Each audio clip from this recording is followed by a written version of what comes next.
Welcome है guys आपका एक और वीडियो में। उम्मीद है आप सब बढ़िया होंगे, खैरियत से होंगे और जितना टाइम आपका अभी इंडिया में बचा है आप अच्छे से एंजॉय करके आना। क्योंकि जो मौज मस्ती वहाँ पे है ना, जो एंजॉयमेंट वहाँ पे है वो आपको इधर जब आप आओगे तो आपको पता लग जाएगा। ठीक है, मैं ज़्यादा नहीं बोलता। तो खैर, जो आज की वीडियो होने वाली है बहुत इंपॉर्टेंट है। सबसे पहले उनको तो यार मैं पहले ही कंग्रेचुलेशंस दे देता हूँ जिनके भाई कैश लेटर आ चुके हैं, क्योंकि कैश लेटर आने का मतलब है कि आपका जो वीज़ा है वो 100% भाई आ जाएगा। वो ज़्यादा आप टेंशन मत लो। यूकेवीआई जब आपका कैश लेटर इशू करती है तो उसमें जो नंबर लिखा होता है बहुत इंपॉर्टेंट होता है, आपका रिकॉर्ड होता है।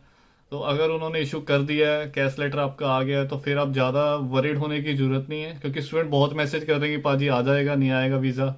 भाई आप थैंकफुल रहो, है ना, ग्रेटफुल रहो। गुरुद्वारे जाओ, मंदिर जाओ, मस्जिद जाओ और प्रेयर करो। वैसे तो आपका काम हो ही चुका है ना। 90% आप वो जो आपका पासपोर्ट गया है वो सिर्फ आपका स्टैंप लगने के लिए गया है।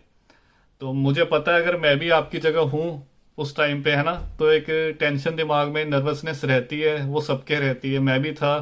तो मेरे को ये सब चीज़ें बताने वाला कोई नहीं था कि कैश लेटर आ जाता है तो समझ लो वीज़ा आ जाता है। मेरा कंसल्टेंट जरूर बोलता था कि हाँ अगर कैश लेटर इशू हो गया है तो वीज़ा आ जाएगा, पर वो अपने को बिलीव नहीं ना होता। तो अभी तक जितना भी सीन देखा है तो भाई आ जाएगा, ज़्यादा आपको टेंशन लेने की जरूरत नहीं। हाँ, टेंशन वो स्टूडेंट ले सकते हैं, स्ट्रेस में वो स्टूडेंट है अभी जिनका अभी तक कैश लेटर नहीं आया। क्योंकि आपको पता है कि अभी सितंबर इनटेक बिल्कुल ही क्लोज है, हो चुका है, बस थोड़े दिन है, स्टार्ट हो जाएगा सितंबर इनटेक। क्लासेस भी स्टार्ट हो जाएंगी आपकी, ज़्यादा टाइम नहीं बचा है। तो जिनकी क्लासेस 26 27 को है उनके पास टाइम है अभी थोड़ा, अभी आप वेट कर लो। और कुछ स्टूडेंट बेचारे उसमें से ऐसे भी थे जिन्होंने मेरे को बोला कि पाजी हमको बोल रहे हैं हमारा डेफर हो जाएगा। तो भाई ये मेरे को बहुत अजीब लगा, क्योंकि आपने अप्लाई बहुत पहले ही किया था उनके साथ, है ना। मेरे को स्टूडेंट ने बताया भाई जब भी आप अप्लाई करते हो ना, अपना पहले रिसर्च किया करो। देखो, आप खुद ही अप्लाई करो तो सबसे बेस्ट है। यूट्यूब पे आप इतनी वीडियोस देखते हो, मैंने भी पीछे काफ़ी वीडियोस में बोला कि आप खुद भी अप्लाई कर सकते हो। यूके का प्रोसेस ना, मैं सच बता रहा हूँ, as compared to other countries, Canada, Australia, New Zealand, आप कहीं भी जा रहे हो ना, इनका प्रोसेस बहुत सिंपल है, बहुत स्मूथ है, आपको किसी एजेंट की भी ज़रूरत नहीं है। और वहाँ पे तो भाई इंडिया में, इंडिया की बात कर रहा हूँ, पाकिस्तान, सभी कंट्रीज़ में होता ही होगा। क्योंकि जो जो एजेंट बैठे हैं वो पैसे ले रहे हैं आजकल, वो लूट मची हुई है। पंजाब में बुरा हाल है ना। तो अपने पंजाबीज भी उनको आगे जा जा के पैसे दे देते हैं जितने वो मांगते हैं कि हम आपका ऑफर लेटर आ जाएगा तो हम इतने पैसे लेंगे, फिर वीज़ा आ जाएगा तो इतने पैसे लेंगे। भाई 1 1 लाख तक ले रहे हैं लोग, जबकि कोई राइट नहीं बनता उनको। स्पेशली यूके की जितनी भी यूनिवर्सिटीज़ है ना, अगर किसी भी आप कंसल्टेंसी से अप्लाई करते हो इंडिया में, मैं बात कर रहा हूँ आपके साथ, मैं आपके साथ बिल्कुल फैक्ट रख रहा हूँ, ये सच्चाई है, आपको ये सब कोई एजेंट नहीं ऐसे बताएगा कि ऐसे होता है। भाई उनको ना ऑलरेडी जो आप फीस पे करते हो, ठीक है, अगर सपोज करो आपने 10 लाख 15 लाख जो भी आपने अमाउंट पे की है, भाई उनको एक परसेंटेज होती है, यूनिवर्सिटी उनको देती है 10%, वो कमीशन उनको मिल जाता है उसमें से। उनका कोई हक ही नहीं बनता कि वो आपसे कुछ पैसे लें। और वहाँ पे इतनी लूट मची हुई है, अभी तो स्कैम होते हैं इतने, हैं ना वहाँ पे। और अभी अप्लाई करने के बाद आपने उनको ऑफर लेटर के पैसे भी दे दिए और उसके बाद भाई ऑफर लेटर आ गया, अब कैश लेटर नहीं आ रहा। अब वो कह रहे हैं कि अभी आपका वो हो जाएगा, डेफर हो जाएगा।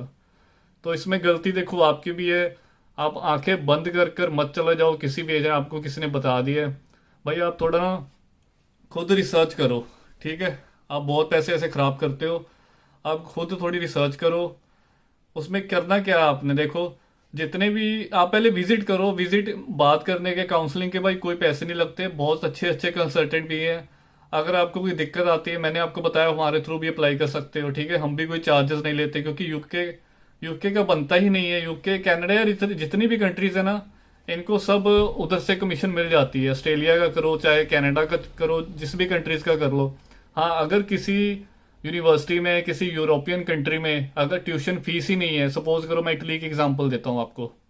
अगर कोई स्टूडेंट इटली जा रहा है, ठीक है, अब इटली में क्या है, वहाँ पे स्कॉलरशिप सिस्टम है। चाहे आप मार्क्स आपके अच्छे हैं, उसके बाद आपको 1 रुपया नहीं देना, एक सेमेस्टर टिकट होती है।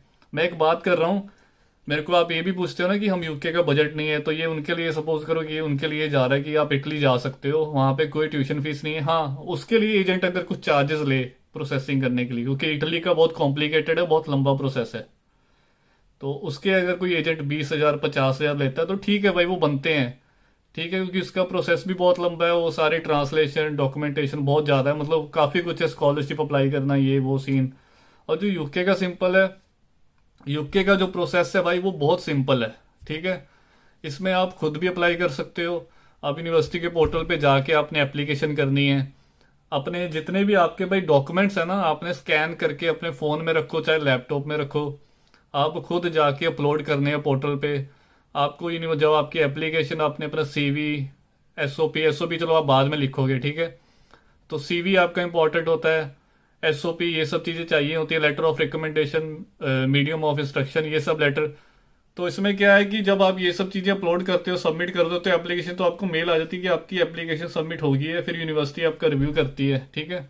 तो रिव्यू होने के बाद आपका ऑफर लेटर इशू हो जाता है।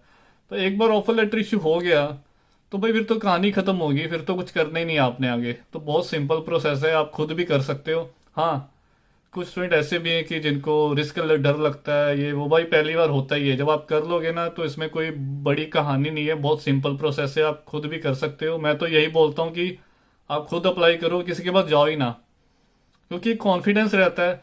आप अपनी फाइल है ना, आप अपनी प्रोफाइल, आप किसी पे डिपेंडेंट ट्रस्ट नहीं कर सकते भाई। वो एजेंट उसको आपसे लेना देना नहीं है भाई, सीधी सी बात बताऊं। उसको आपसे कोई लेना देना नहीं, उसके पास फाइलें बहुत आई हुई हैं, ठीक है।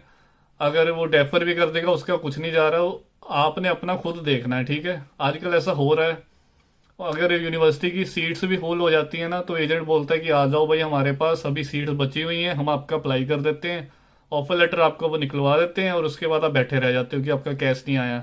उसको साले को पहले से ही पता होता है कि हाँ सीट्स फुल हो चुकी है, यूनिवर्सिटी ने एक्सेप्ट नहीं करना।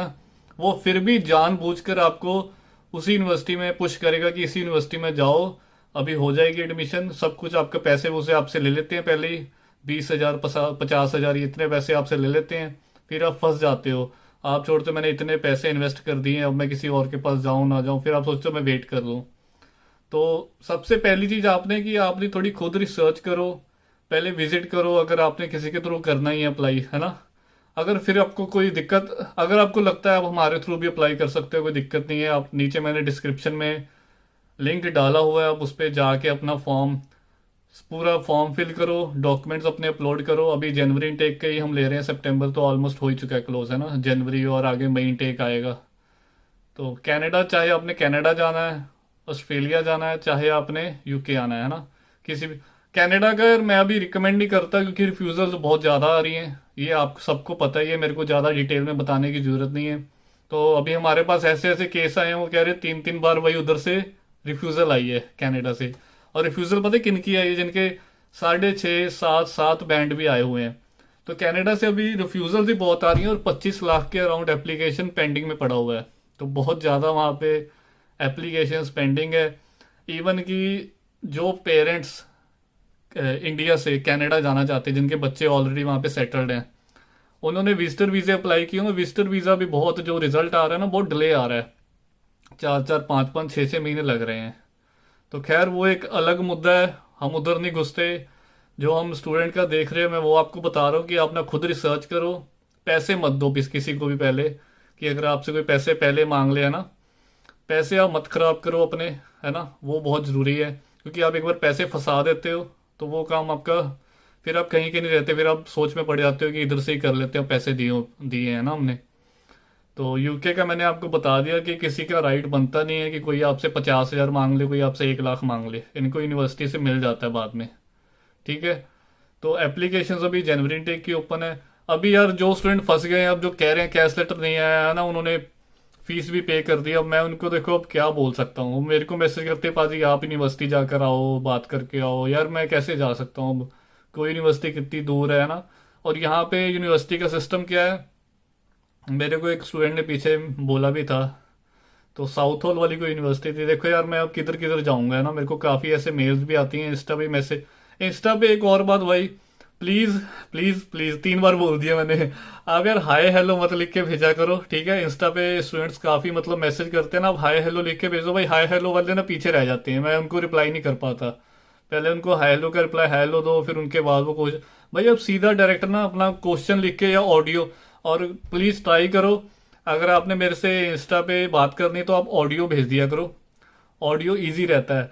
वो जो लंबे लंबे आप पैराग्राफ भेजते हो ना भाई, वो नहीं पढ़े जाते यार, वो बहुत ज़्यादा हो जाता है। वो पूरा आप इतना लंबा पैराग्राफ लिख के भेज देते हो ना, तो सबसे मुझे जो कहते हैं ना एक इजी लगता है, सबसे मुझे कन्वीनियंट लगता है, वो लगता है जब आप ऑडियो भेज देते हो, वो जस्ट मैंने प्ले करनी है, सुननी है, फिर अपना बोल के आपको, मैं टाइप भी नहीं पसंद मुझे, तो बोल के आपको रिप्लाई दे सकता हूँ।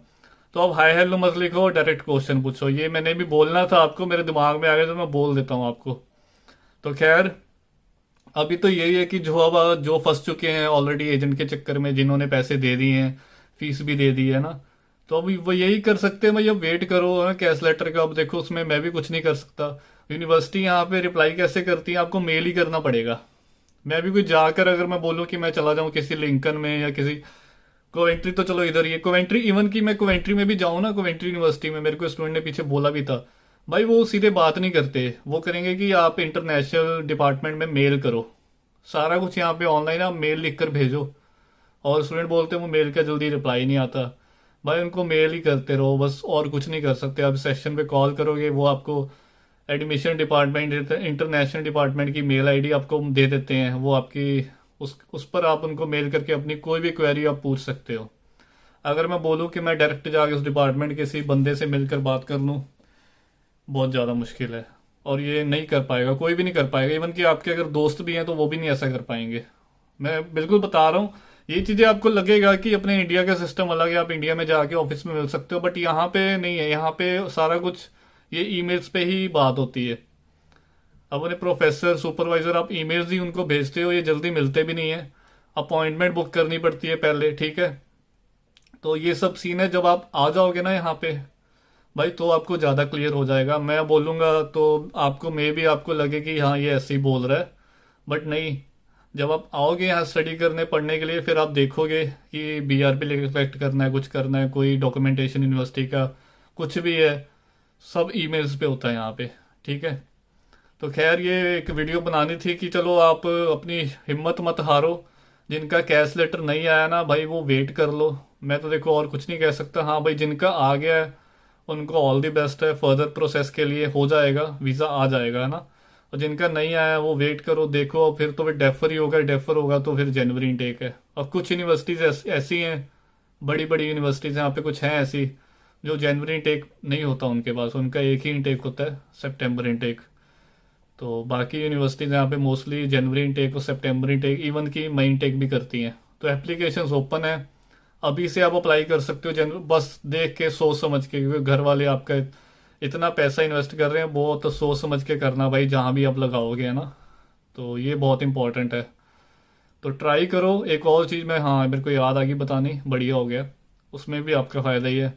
जब भी आप किसी कंसल्टेंट के थ्रू अप्लाई करते हो ना, तो वो पता क्या करते हैं, आपके नाम की, ये पंजाब में बहुत चलता है, ये पता नहीं और सिटीज़ में चलता नहीं चलता, वो आपके नाम की आईडी बना देते हैं, पासवर्ड अपने पास रख लेते हैं, आईडी भी अपने पास रखते हैं, आपकी नाम की आईडी बना के उससे अप्लाई कर देते हैं। भाई उनको बोलो कि आप मेरी ईमेल दो पर्सनल यूनिवर्सिटी को, अगर आपने किसी के थ्रू भी अप्लाई करना है। उससे क्या बेनिफिट होगा कि जितने भी आपके जो यूनिवर्सिटी ऑफर लेटर भेजेगी पहले, ठीक ठीक है, कंडीशनल आएगा, वो आपकी मेल पे आएगा और एजेंट की मेल पे भी जाएगा, वो दो ईमेल जाएंगी ना। अगर आपकी मेल उसने दी ही नहीं, तो जो ऑफर लेटर आएगा वो सीधा उधर जाएगा कंसल्टेंट के पास, एजेंट के पास, और वो आपको बाद में भेजेगा।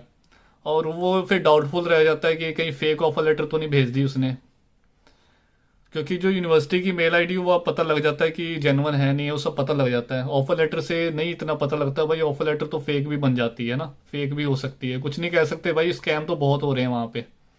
तो ट्राई करो कि अगर आप किसी के थ्रू, मेरे थ्रू नहीं करना करो, वो मर्जी है आपकी, वो मैंने आपको बता दिया कि आप कर सकते हो, मौका दो एक बार, है ना। प्रोफाइल अच्छी होगी तो क्यों नहीं होगा आपका, है ना। बस ये बंदा आपका जिससे भी कर रहे हो जेन्युइन होना चाहिए, और आप अपनी जो मेल आईडी है ना अपनी देनी है आपने, है ना। आप बोल दो उसको कि आप मेरी ईमेल यूज़ करना, ठीक है, आप उनको दे दो, फिर आपको मेल आएगा, वो आपका बढ़िया रहेगा, क्योंकि आपको सीधा यूनिवर्सिटी के साथ आपका कांटेक्ट रहेगा, टच में रहोगे, पता लगता रहेगा। जब आपका अगर उनको कोई सीवी चाहिए, कुछ चाहिए, आपको मेल भेज देंगे, उधर भी भेजेंगे, आपको भी भेजेंगे। तो कंसल्टेंट के पास बहुत सारी फाइलें होती हैं, वो कई बार उनके दिमाग से निकल जाता है, तो आपको सीधी मेल आई रहेगी, आपको ध्यान रहेगा, आप चेक करते रहोगे। अपने स्पैम वाला भी जो होता है वो भी चेक करा करो, जंक में चला जाता है कई बार कुछ। तो होपफुली, मुझे उम्मीद है आपको समझ आ गया होगा, जो भी वेट कर रहे हैं ना, तो अपना थोड़ा ध्यान से चलो, क्योंकि ये इंपॉर्टेंट है, क्योंकि आपने फीस ऑलरेडी पे कर दी और कैश लेटर की वेट कर रहे हो। तो खैर अगली वीडियो में मिलते हैं। बाहर मैंने जाना था, खैर मैं लेट हो गया था, नहीं तो मैं जाता आज बाहर। तो अगली वीडियो में चलते हैं कहीं, और मेरा लाइव आने का प्लान है कि यूट्यूब पे लाइव करते हैं, क्योंकि बहुत सारे मैसेज आते हैं यार। तो लाइव हो जाऊंगा एक बार, आपको मैं पहले बता दूंगा, मैं इंस्टा पे ना स्टोरी डाल के, तो इंस्टा पे स्टोरी डाल देंगे और टाइम आपको डे भी और टाइम भी बता दूंगा। फिर किसी दिन लाइव करते हैं, आराम से बैठेंगे 1 घंटा 1.5 घंटा 2 घंटे जितना भी, जब तक आप क्वेश्चन लिखते रहोगे मैं बैठा रहूंगा, ठीक है। मैं साथ में सोच रहा हूँ किसी फ्रेंड को भी उठा लूंगा। अब बंदा बोल बोल के भी थक जाता है ना, गला दुखने लग जाता है मेरे को अभी प्यास लगने लगी है। तो खैर अगली वीडियो में मिलते हैं, अपना ध्यान रखिए, टेक केयर, बाय बाय।